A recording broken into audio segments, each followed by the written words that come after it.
and really bring them to life. And I want to know. And I think a couple of times, even you know you're doing it, so you say, that one story, it's a story that one day. So you said, remind me to tell you about that one. How did you, because you don't have that much time to work with. So talk to me about the minor characters, because I love the big, the finest, but I also love the smaller characters. Talk to me about that. Okay, first and foremost, thank you. I really enjoyed that reading as well, hearing it. Yeah, so the minor characters. So I think when I was writing the book, the first time round, the first few drafts, I felt like they lacked sauce because the minor characters weren't as well fleshed out. And then I realized, because the whole thing is I really love writing stories about everyday life, because I think there's a lot of fun in that. And so then you can't write a story about everyday life and make the minor characters so distant that we don't experience them. So as I was editing and revising, they began to come to life and tell their stories in a way that helped bring the estate itself to life and the book to life. So, like with Mrs. Shaw, she honestly came to me, and I was telling you this story earlier. The day she came to me, I ran up to my sister and I said, "This lady has come. I've been writing her. She's been so much fun to write. Like, she was so much fun to write, Mrs. Shaw. I really enjoyed writing her." And that's what happened. Like, I really enjoyed writing the minor characters so much. So yes, the narrator would get carried away because the writer, was getting carried away and wanted to tell their stories, and she'd have to like pull herself back and say, no, that's another story for another time. Yeah. And I like the way you find a way of bringing everybody together, and the children in the same way. And we did pick a passage because there's just so many good things in this book. But the way you capture the children and the little things that happen, where you've got best friends, you've got the kid who gets pushed out, you've got the popular person. I think you do a really good thing about capturing. Aleya, out of all the many things, I really think you did pick a good answer to this passage. I thought you were going to pick the other Bible study, but this is absolutely great. You have a question? Makena? Yeah, I would have many questions. Okay. First of all, I love the women in this book. You put the heart of Kenya in these women. And they're so real, like hearing you talk about that emotional journey, I really see it. And by the end, like there's a point where, and I think you're gonna know, you know exactly which point I said I can't read on. I can't not read on, because it really at one point it feels very real. I wanted to ask you, by the time you reach the end of the book, in what ways, if at all, did this book affect you, how you see yourself and how you see Kenya? Wow. As I said, I struggled with the ending. And so by the time I reached this final end, I think the first time I was angry for them, for how things had gone. And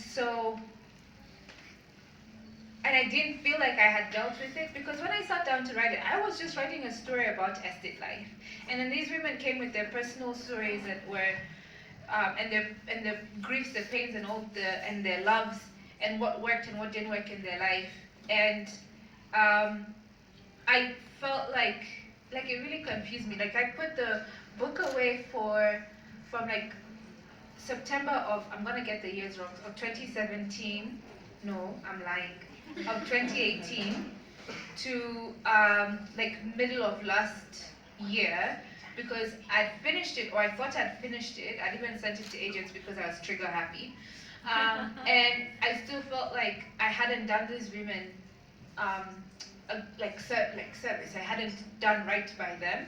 I hadn't given them the endings they deserved. And for me, the book ended up becoming about, I realized in the end, was about the redemptive qualities of friendship. That it's not that we're always there at all times, because like as you grow older, it gets harder to be there the moment someone calls to drop everything. But there's something about really strong friendships that just like there's a redemptive quality of them, and I only realized that's what I was trying to write about this whole time at the very end. And I was like, okay, I think we're there. I think we've given them that experience. I hope so. Yeah. Can I piggyback on that? The men. Yes. So we're talking about the women, and the men, they're men in the book. In yes. fact, they're very, very prominent. Yes. But somehow I don't get the feeling that they're South B's finest. And I could be completely wrong. Because if they are South B's finest, we're in trouble. Talk to me about the men. This book was, you know what, the men, they're interesting. I also realized that at the end. It's like, I sat down at the end and I was like, oh, these men are really not South B's finest, you're right. But also, I think male stories have been told so many times. I mean, maybe not necessarily like specifically Kenyan ones, but I just wanted to tell stories where women were the breadwinners in their homes, women were the main characters in their homes. And that's why I think, and also, I think I was exploring relationships as well, and how I have a friend who calls when someone is married but in an unhappy relationship, her great aunt is the one who came up, coined the time, the disease MRS, Mrs. And so I just was interested in relationships and exploring how the dynamics between them, and so I think that's what was coming out at the time, and just, yeah, I don't know, I'm not probably answering it well, but that's but what I do appreciate is that it's not like the men are bad, but you know, they're real. They're real, and it's not necessarily they're not bad, it's just that there's no such thing as, I think all of us are trying. We're doing the best we know how to do, and like for example with Mr. Mada, and we explore this in the book, and that's why I really wanted to make sure at the end, like it wasn't just men are bad, women are good. It's everyone is doing the best they know how to. Certain people sometimes get into marriages they shouldn't have been in, and they would have been happier with other people, but most of them are, and you know, we have most of them are just doing the best they know how to, and it's messy, because life is messy. So yeah. So I did appreciate that, you know, like there's a father with a great relationship with his daughters, right? Yeah. They're not all completely horrible, they just... No, I like that, yeah. You have another question? In a way, I mean, so based on what you just said, Makena, in a way that's what really I related with this book, is it even felt of the now. You know, like Kenya can be a hard place to survive, and it felt like that, where everyone is just trying to do their best, and like you said, it's messy, and we all walk around with so much pain, but we don't really acknowledge it, and in this we get to experience that journey. I guess the other question I have for you is, in what ways did the characters surprise you as you wrote them? In the way they chose to love each other, I think that was what was surprising for me, and how they chose to show up for each other.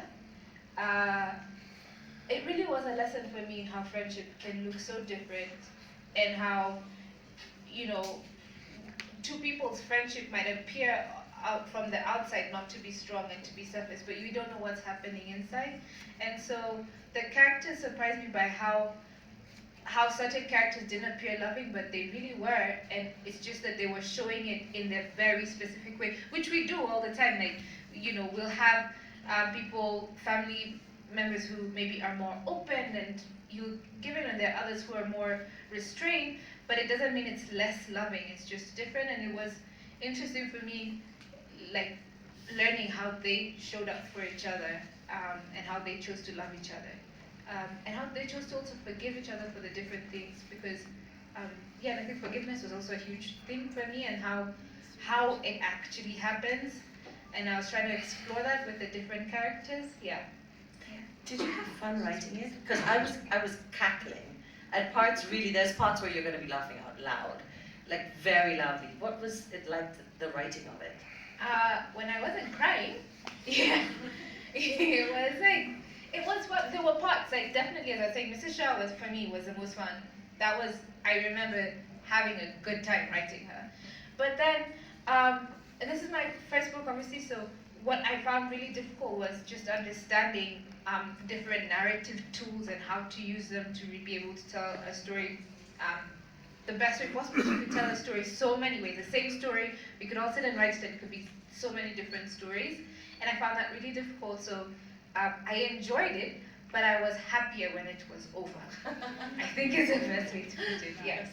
Yeah. And you'll probably be happier when you start to hear from everybody who's read it. And I know most of you haven't read it, but does anybody have questions? Things that are just burning that you want to know? We're not going to spoil the story for you, but something that you're curious before we move to the final round of questions from us and the launch. Any questions? Yeah. Makena, congratulations very much. Thank you. My name is Tony Mochama, and I truly enjoy this sort of like urban writing. I've done 3 books in different settings in Nairobi and of different genres. My question is this, and like my friend Mshai has just said, most of us haven't read it, but I know South B very well. Sini wale to grow up Nairobi West, yeah. So there's always that triangle: Nairobi West, South C, South B. Used to go to church in Our Lady of Mercy. So I was just curious about your research, and that title is so exciting: South B's Finest. Did you explore the multiplicities within that estate? You know, there's the South B, of course, middle class. There's the South B of Mukuru.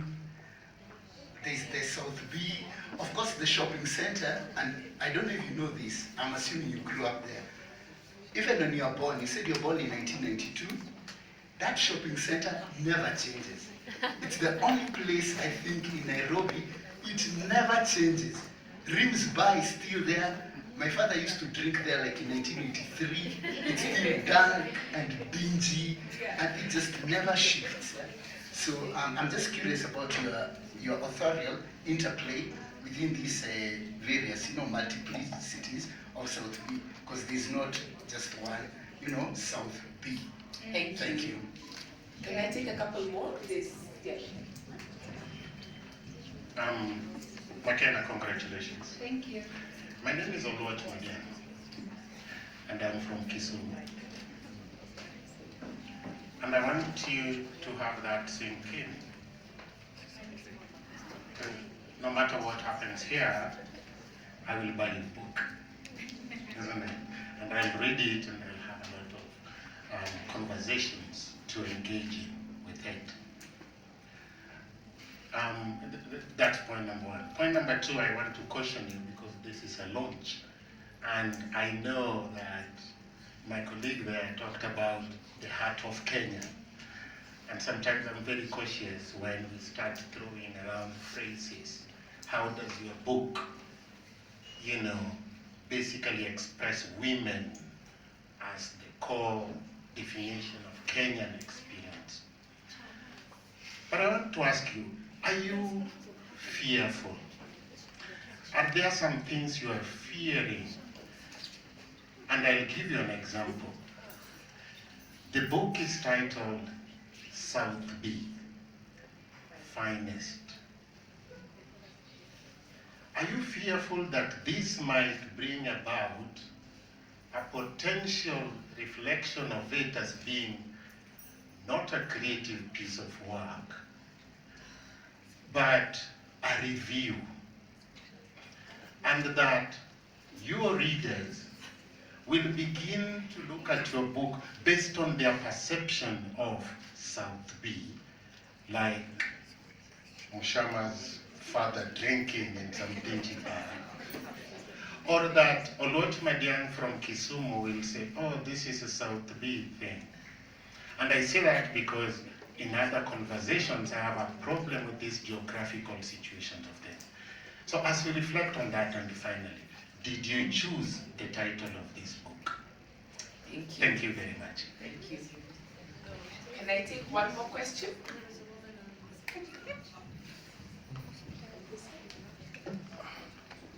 Hi, my name is Joy. Makena, I thought your book was amazing. I've actually read it, and I thought that there were some really important themes you discussed, and I wanted you to talk about them. So I just wanted to ask you to answer, like, what were the themes you discussed and why? So why don't I start with those 3 questions, and then we'll come back for another round. Okay, thank you so much for the questions. So start with the first one. I'll do my best to remember the more lengthy questions. So with regards to do I explore the multiplicity, this book is set in Malaba estate, so in one estate in the area. So it's about these characters, it's about their lives, about their stories, and I encourage other people to write their stories as well. And the more stories we have out there, the more multiplicity will be out there. Yes. So that's the first one. The second one was about South B. Yes. We're taking it as Okay. the real, this is research. Yes. No, that wasn't a fear of mine. The name is something I really love, and if you read the book, you'll see why the name was chosen. I think, again, the thing is, the more stories we have out there from different people, different counties, different tribes, different stories, different times in Kenya, the better. So I think this is a point for us to just encourage each other as writers to write more, to tell all of our stories, because there's so many, and no one book is going to tell everybody's story, and no book, not even mine. I'm not trying to do that, and I don't think any other writer is trying to do that. We want to just all write and talk about our work together. So that's that. And then finally, the third question, the themes. Friendship was a big theme, as we were talking about, and female friendship, and just exploring how it's not always, and we love each other and it's perfect and we're always gonna love each other. There's, ebbs and flows, but there's always that underlying love, and I really wanted to explore that. And that's the main one, I think, for me, and the redemptive quality of friendship. Yes. Thank you for those questions. Aleya, did you want to? I did, but Makena answered it so beautifully, and I think it'd be nice to have some more women ask some questions. Okay, I'm seeing 1 hand. Any other hands? 1 here and 1 at the back. So I'll take those 3 first. Hey Makena, congratulations first of all. So I guess my question is, as I was also born in 93, and I can see most of us are quite young in the audience. I'm just curious to see. I'm not sure that to say thank you or to feel is Yeah, so I'm just curious, I haven't read it, but I'm curious to see how, because of course social media sort of came in the 2000s. I'm curious to see how the young people in Malaba were interacting before social media. So that's something I'm really excited to discuss. like the world before social media. There's somebody behind you and you can come so you don't have to walk all the way. There was a hand somewhere there. Okay. They just come straight. 1 here and then 1 here. And please tell us your name so that when she's taking notes on who to respond to, she knows what question goes with. Okay. Congratulations, Makena. My name is Faith. And I'm lucky to have read the book. My favorite character is Mrs. Mutiso, of course. Yeah. And my question to you is about the language, how you've used language in the book. And there are lots of, is it Kinglish? What do you call it? Kinglish. Kinglish. Yeah. I'm wondering whether that was deliberate for you, and if so, why? Because there's a lot of it. I think it's, especially in the conversations that they have, there's a lot of Kinglish that is in. Sometimes it can be unnerving when you start it out, and then you realize, I thought that was deliberate. So why was that deliberate for you? By the way, we are on social media as hashtag SouthBeesFinest with no apostrophe. Because if you put the apostrophe, you break the hashtag. So it's hashtag SouthBeesFinest. Over here, please. Makena, congratulations on the publication of your book. I'm sorry, it's bad manners that you walk into a hall just like that and then you grab the mic. My name is Haigo Kulba, but you can see if I can justify grabbing the mic because I have a book. I've just read the first chapters of the book. So, so to what extent would you say, for example, that what you've written in this book is fiction, and you are not just trying to recreate the people that you know from that particular space that you're writing about? Thank you. Let's answer those 3 questions and then we can see if there's any other. Okay, I think, yeah, so Sharon, hi, thank you for coming. Yeah, so social media definitely wasn't in the 90s. And the children, their relationships, they're around 10 years old then. And so it's definitely that door-to-door thing and knocking on someone's gate with a stone because electricity is gone and you can't be able to ring the bell and hoping someone will hear. So, but yeah, hopefully you'll read it and see what happens. Faith, thank you so much for your question. The Kinglish was deliberate because I realized, you know what, when I was writing it, I had this temptation to just write it, pick a language, stick to it. And then I realized that's me trying to explain myself to people, and that's just not how we would speak anyway. We just kind of begin speaking and whatever comes out, comes out. And so I had to stop myself and check myself on that, and that's how it ended up being Kinglish. So it was deliberate. And I also appreciate like it was going to be difficult, like you start the sentence and then you're like, oh, that's what we're doing. But I felt like, there's a book I read once years ago, book of short stories, This Is How You Lose Her by Juno Diaz. And it was the first time I read somebody just writing in Spanglish, not caring if I understood anything. And that was my last year in university, and that's when I properly began writing, because I felt like, oh, you mean we can do this, and it doesn't matter if anyone understands, they'll get the gist of the story. So yes, thank you for your question. For the last question, it's all fiction. It has to be, you can be inspired by a place and still be able to use your imagination to come up with characters and stories and backstories, and that's the beauty of storytelling. Yeah, thank you. So you made me think it's Ikamal Braithwaite who wrote, the late who just passed away maybe 2 months ago, and he talks about nation language. And nation language is when you capture the way that people speak. So even if it's English, this is what we do. And actually when I wrote my dissertation, I wrote it in Kenyan English in the sense that I didn't want to have to learn how to do American grammar, which is just a pain. So I just said, I am following Ikamal Braithwaite, and so we are doing nation language the way Kenyans speak. Okay, I didn't do the me-I thing, but... And also, Makena Maganjo's story, Fanta Black Carrot, that was very Kinglish, and I read it when I was writing this, and it just felt like I was getting like a stamp of approval, like, yeah, it works. So just reading, I think that's why it's so cool to read stories by other Kenyan writers, because it makes you just realize you're not barking up the wrong tree, and yeah, I mean, it's really inspiring. Yeah, so that was another story for me that made me realize, okay, you're not doing the wrong thing. It was amazing, obviously, and so, yeah. I can see a hand at the back. I can take maybe 2 other questions. So the hand at the back and this one at the front.